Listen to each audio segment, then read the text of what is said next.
ایک بستی پچھلی امتوں کی بات،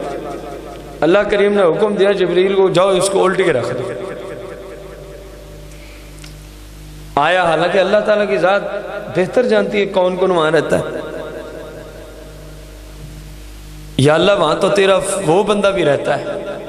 جو ہر وقت تیری عبادت میں لگا رہتا ہے، جو ہر وقت تیری۔ اللہ کریم نے فرمایا یہ بات تو ٹھیک ہے کہ وہ خود میری عبادت کرتا ہے، وہ بندہ خود میری عبادت، لیکن ہے بے غیرت، لیکن ہے اس کو ارد گرد جو میری نافرمانی ہو رہی ہے، میری ذات کی مخالفت ہو رہی ہے، اس کو اس پہ کبھی غیرت ہی نہیں آئی، اس نے کسی کو کہا ہی نہیں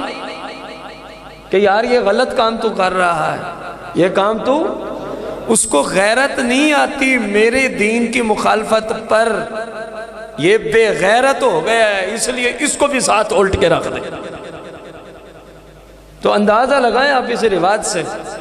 کہ اللہ رسول کے معاملے میں جس کو غیرت نہ ہو تو رب نے اس کو انہی کے زمرے میں رکھا ہے۔ اور یہ غیرت کی نشانی ہے